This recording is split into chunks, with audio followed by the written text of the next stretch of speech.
A little bit of backstory. I had just finished high school and had recently turned 18 when all of this occurred. I was looking forward to starting university and was going to move out of my parents' house into student housing closer to the campus.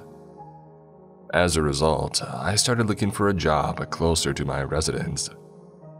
I found one about a 5-minute walk from where I was going to be living, and it was perfect for me.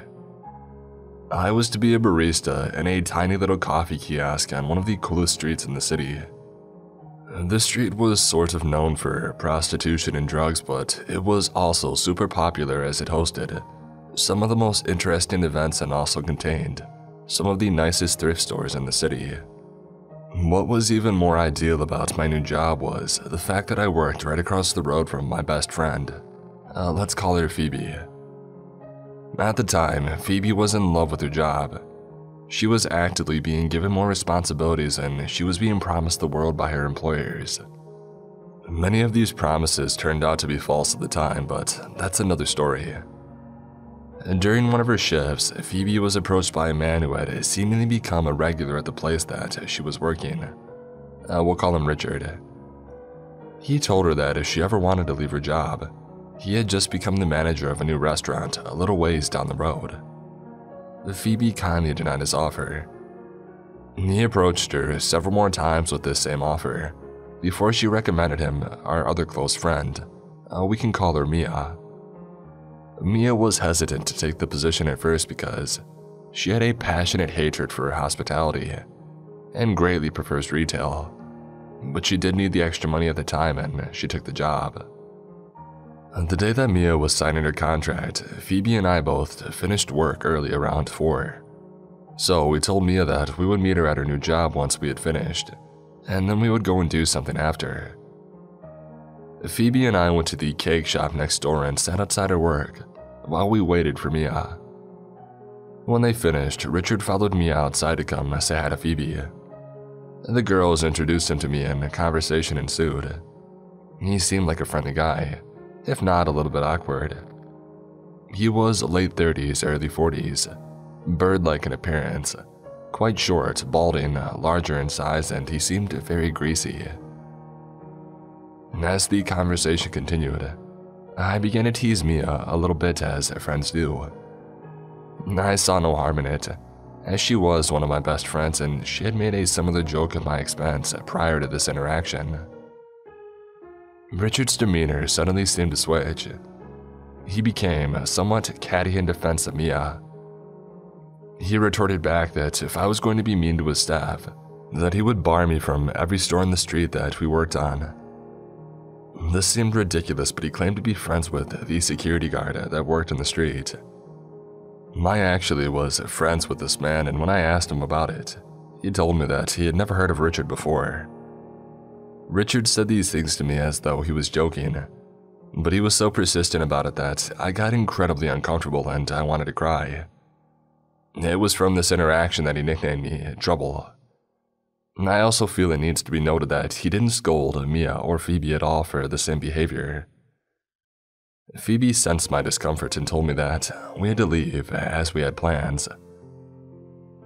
Flash forward a few weeks and Phoebe and I decide to go see Mia at work again. Richard intrudes on our conversation yet again, and again he singles me out from the group, teasing me and only referring to me as Trouble. This time I just play along as I can tell it isn't going to stop. He asks Mia if she is after another job as he needs someone to clean his home, and lives all the way out from where my parents and Mia live. Mia tells him that she can't as she already has too many responsibilities. But I tell him that I might know a few people in the area that might do it, and I give him my phone number. Richard takes this as a sign that I have agreed to do it myself, and begins texting me incessantly about setting up a meeting. This man is much older than me and lives alone in a rural area. Suddenly, my instincts kick in, and I try to get out of it by telling him that I can't drive. He says that he can pick me up from the nearest train station. I don't want to come across as impolite or have my best friend's boss resent her because of me, so I make the mistake of agreeing. However, I tell him that my sister will be helping me as she is looking for a part-time job, and my dad will be dropping me off. I do this in order to have some backup and so that my dad knows my whereabouts.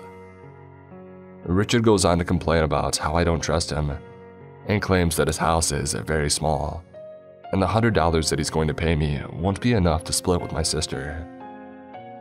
I tell him that I just want to provide her with work experience, and finally agrees, asking how old she is.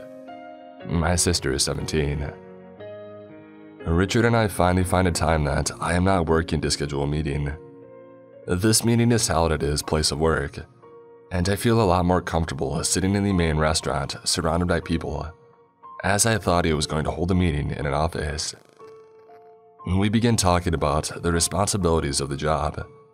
He tells me it'll be basic things like tidying up, vacuuming, the usual.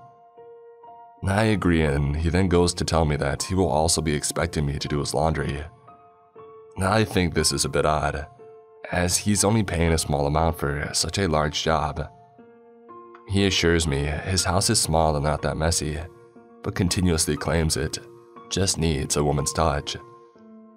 I nod and ignore the fact that this grown man thinks that, just because he's a man, it means he doesn't need to know how to maintain his own home.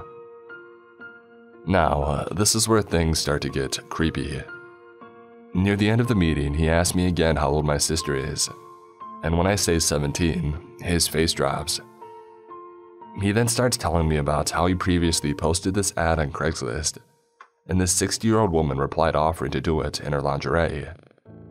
He tells me how he didn't even ask for that in the ad, but she had offered and he was put off completely.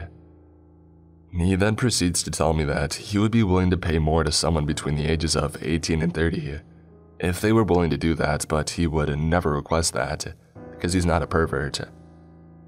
I call BS at this and tell him then and there that this meeting is done, and that I have to go and meet Phoebe.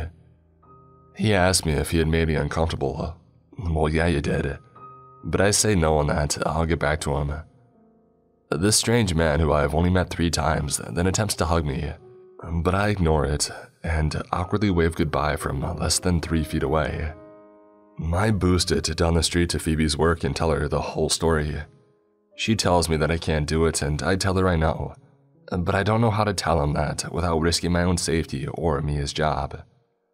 Fortunately, Richard gives me the perfect out. He texts me later this afternoon telling me the hopes that I am okay with cats because he is a small one. I see this as the perfect opportunity and lie to him, telling him that my sister and I are both deathly allergic, and neither of us will be open to doing the job. Richard accepts this reasoning after a little persuasion, and I think that I'm finally done with him. Unfortunately, that was not the case. Richard proceeded to text me every day asking if I'm mad at him, or if he had made me uncomfortable, asking me how my day was and so on. Just behaving like a preteen in a new relationship, basically. And the more that I ignored him, the more he texted. I finally blocked him in March of 2019. This escapade had begun 4 to 5 months prior to this. The blocking didn't stop him though. Mia informed me that Richard was no longer going to be working there, as he had to go in for surgery and we wouldn't have to see him anymore.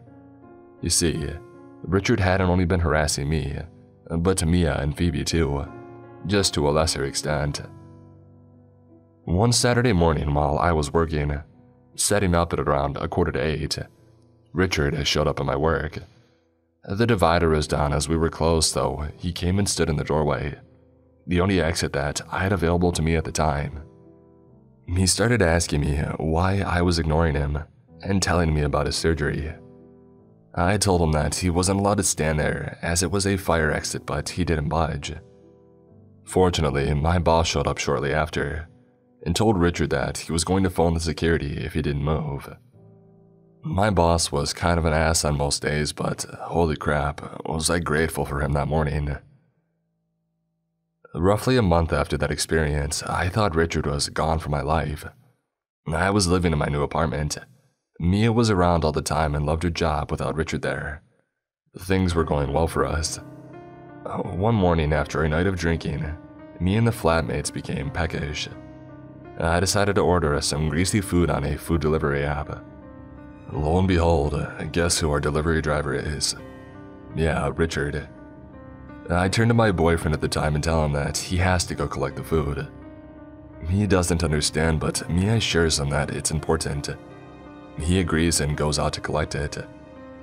Richard is not driving the vehicle he claims to be driving in the app, and at first we're confused. Plus, the number plate is also different. Me and I watch from his bedroom window, and the interaction takes much longer than expected. He comes back and we ask what took him so long. He tells us that Richard refused to give him the food until he could prove that he was my boyfriend. He had recognized my name from the app and now he knew where we lived. Me and I tell my flatmates the story of what happened, and we all agree that it's a good idea to go to my RA. The RA reports it to upper management, and they say they can't really do anything about it, but if he comes in again, to call their security. A few months go by and there are no Richard sightings until I order from the same app again. Yet again, Richard is our driver, and yet again in a different car. I send my boyfriend to go collect the food again and report the incident to my RA again, and the food delivery app. I know that I was stupid in not immediately reporting it to campus security, as I had much more proof of the creepy behavior than he had of his innocence, but I was naive, and I didn't want my parents to find out about it at the time. Fortunately, I haven't seen Richard since then.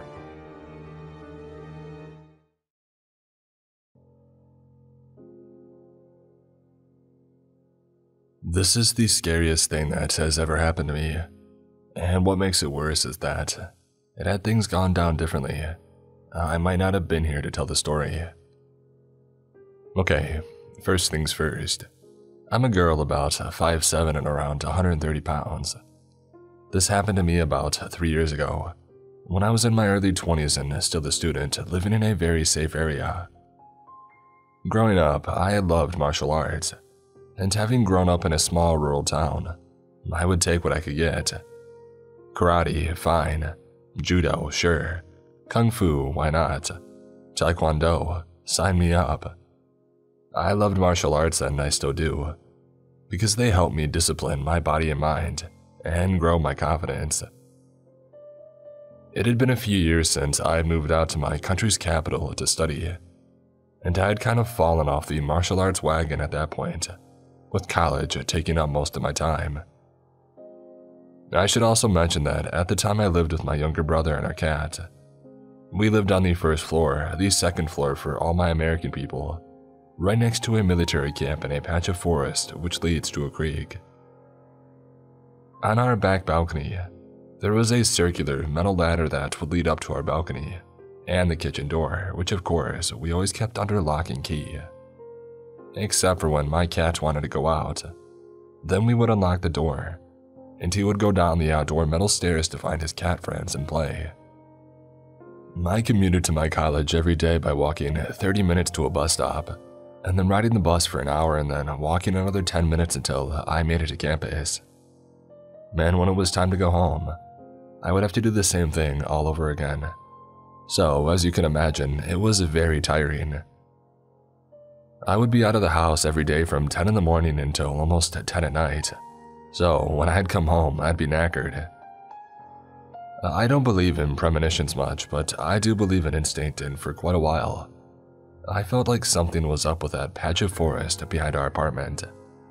I felt watched. Maybe it was the blackness of that patch of forest that made me feel uneasy, because there wasn't a single light there, and the outdoor ladder looked like it descended into an abyss.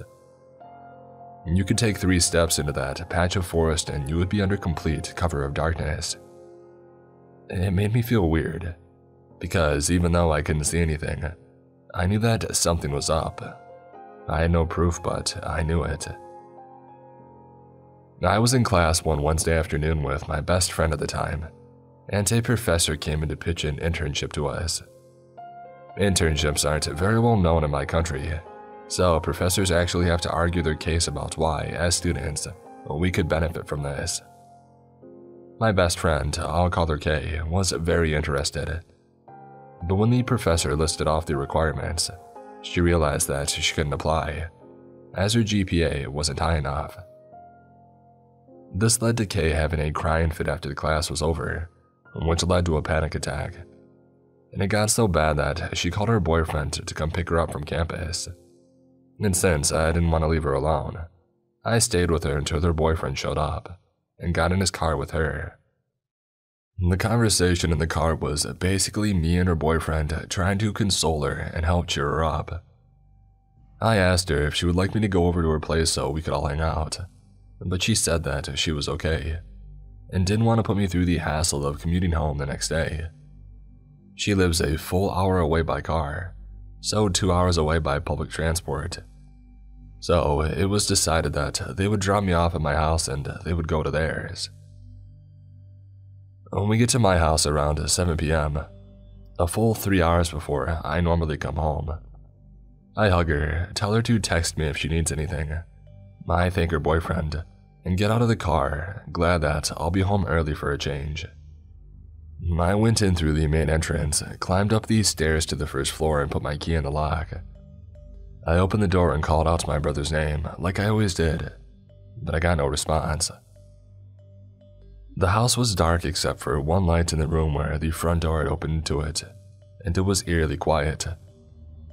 I felt my stomach tie into a knot because even if I couldn't hear anything, I could feel that someone was there, and when my instincts talk, I listen. I turned right into the hallway that leads into our rooms, and saw my brother's door slam shut hard as soon as I got in the hallway. My brother's room was on the end of the hallway on the left, facing my own room, which is on the right of the hallway. My first thought was that my brother had taken a shower and forgotten to get a towel, so he made a run for it from the bathroom, which is next to my room, in embarrassment. But then I heard muffled whispers coming from his room. They sounded hushed and pressing. I still had no reason to be afraid, but I was on high alert, because I thought my brother and his friends were planning on jumping out of his room and scaring me, and I wasn't about to let them get the satisfaction. So I inched down the short hallway, through the darkness, and before I knock on my brother's door, I take a look at my room. It was a complete mess. My mattress was off the bed. My clothes and my books were all over the floor. My jewelry box was empty and thrown on my bed. All in all, it looked like a tornado had gone through there. And the hushed whispers in the next room sounded extremely pressing and anxious now that I was close. Because though I had tried to tiptoe as silently as possible, my steps had been audible. I realized what was happening, and I went ballistic. At that moment, I freaking lost it. My fight or flight instinct kicked in, and it kicked fight into maximum overdrive. The words danger, thieves, fight hit me like a truck, and I threw my whole weight on my brother's door, bursting that door down so furiously you would think that it owed me money. I saw no one in the room, but it was also a mess and I knew what I had heard, so I ran to the balcony door. I ripped the curtain out of my way and went through the open balcony door just in time to catch one of the thieves right after he had jumped off the balcony ledge. Looking back on it, he looked like a normal guy. Black hair, normal height, athletic build, big earring on his left ear. But at the time, he looked like a freaking monster to me. A vile, putrid, home-invading monster. I started screaming unintelligible things as I saw him stumble around, obviously having hurt his legs, before he got back on his feet and ran away. They were gone. I was safe, but then it hit me. Where the heck was my laptop? I ran into my room and tore the place apart looking for it. It was gone. I started screaming and crying. The unfairness, the audacity, and the cowardice hit me like a steel toe to the stomach. I screamed and cried like I was a Grecian tragedy. I am not rich by any means, and neither is my family. I had an old laptop which was probably worth pennies secondhand, but I needed the laptop for my schoolwork, and without it, I couldn't finish my semester. Not to mention that I don't have many real-life friends, and the majority of my friends at the time were online, So if I lost that laptop, I lost them too. My laptop was lost and so was I. I felt violated, dirty, and less than. I was afraid that I would throw up or pass out or both.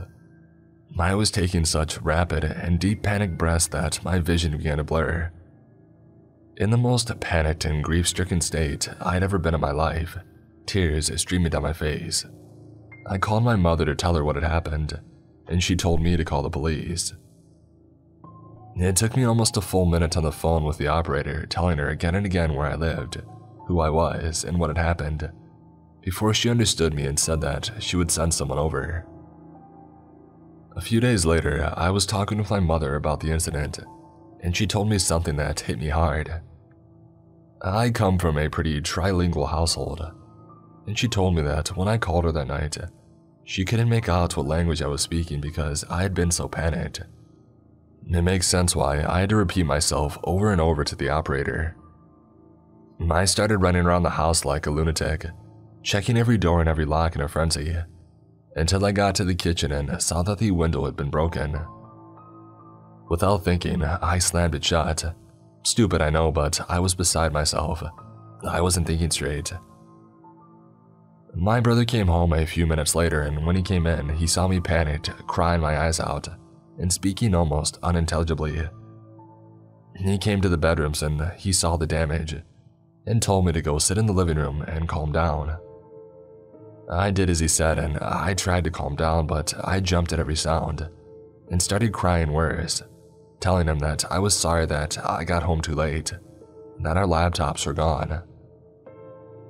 The dark house seemed so big to me at those moments, so lonely, so hostile, and I felt so small and helpless. My brother called me over to my room and showed me a pillowcase full of something. When we looked inside, we found both laptops, all of my jewelry, fake, all of it, my old phone and some other stuff. They had been right in front of me the whole time, but I was so messed up that I didn't even register it. The police eventually came about an hour later and did pretty much nothing, so my brother and I took it to the police station and filed a report of the incident.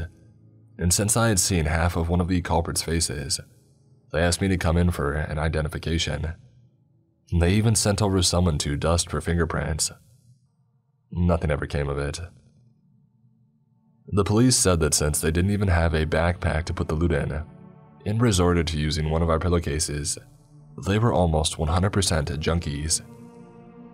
We had the outdoor metallic ladder ripped off our kitchen balcony, much to my cat's displeasure, since that's how they got in. And we also installed several motion-detecting lights. For the next few months, I was constantly on edge, and every time I passed near some suspicious characters who hang around near my usual bus stop, I felt a violent rage boil in me. I caught myself looking for the man that I had seen, ready to beat him within an inch of his life. But I never saw him again, or heard his creepy whisper partner again, and my brother and I moved away from that apartment a few months later, because I just never felt comfortable there again. I picked up kickboxing, and because it has made me stronger, it has helped me feel safer.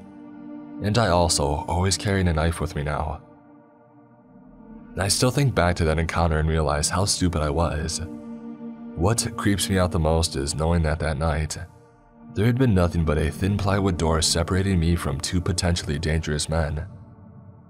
Even if I know that me busting in my brother's room like a lunatic is what scared them off, because how stupidly fearless I was, I also realized how bad it could have gone.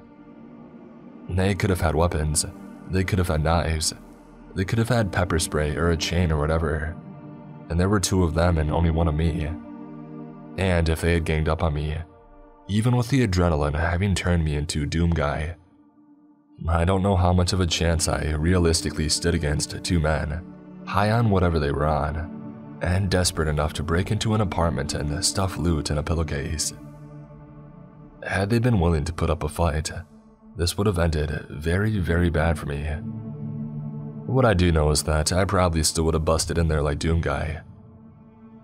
So, to the creepy, cowardly people who dared break into my apartment and tried to rob me and my brother and ended up traumatizing me so bad that I had to move, Screw you both. And I hope for your sake that we never meet again, because I've been kicking that sandbag for 2 years now and picturing your face every single time.